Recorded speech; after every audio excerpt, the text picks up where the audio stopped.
2 മണിക്കൂറോളം P V Anwar പ്രസംഗിച്ചു. എന്താ നിങ്ങൾക്ക് തോന്നിയത്? സത്യമാണ് പറഞ്ഞത്. അൻവർ പറഞ്ഞ സത്യമാണ്.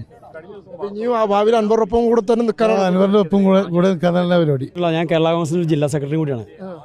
അൻവർ ഉന്നയിക്കുന്ന വാദങ്ങൾ പൂർണ്ണമായി പരിശോധിക്കപ്പെടേണ്ടതാണ്. അതുകൊണ്ട് അൻവറിനൊരു പിന്തുണ കൊടുക്കാൻ വേണ്ടി വന്നതാണ്. 2 മണിക്കൂറോളം പ്രസംഗം കേട്ടപ്പോൾ നിങ്ങൾക്ക് തോന്നിയൊരു വികാരം? അല്ല, 2 മണിക്കൂർ ഇപ്പോൾ 4 മണിക്കൂർ പോയാലും ആളുകൾ ഇവിടെ നിന്നും പിന്തിരിയില്ല. കാരണം അതിന് മാത്രമുണ്ട്. ഇതിപ്പോൾ ഒരു ലിമിറ്റേഷൻ ഉണ്ടല്ലോ നമുക്ക് ഈ കാര്യങ്ങൾ പറയുന്നതിന്.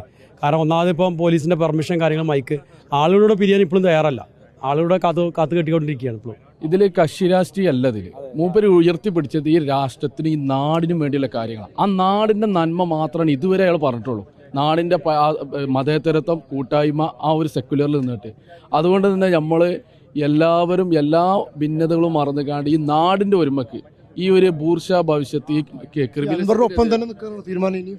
അയാളെ നിലപാട് ഇതുവരെ സ്ട്രൈറ്റ് ആണ്. ആ നിലപാടിൻ്റെ ഒപ്പം ഉണ്ടാവുന്നില്ലതാണ്. വീട്ടിൽ നിർത്തിയിടുന്ന കാറിന് വരെ ഫൈൻ അടയ്ക്കുന്ന ഒരു സമീപനമാണ് അത്, 2 വീലർ ഉൾപ്പെടെ.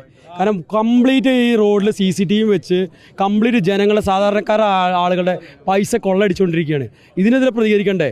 ഇതിനെതിരെ ഇപ്പോൾ ഒരു MLA പ്രതികരിച്ച അദ്ദേഹത്തിനൊപ്പം നിൽക്കുക. അവിടെ രാഷ്ട്രീയമൊന്നുമില്ല.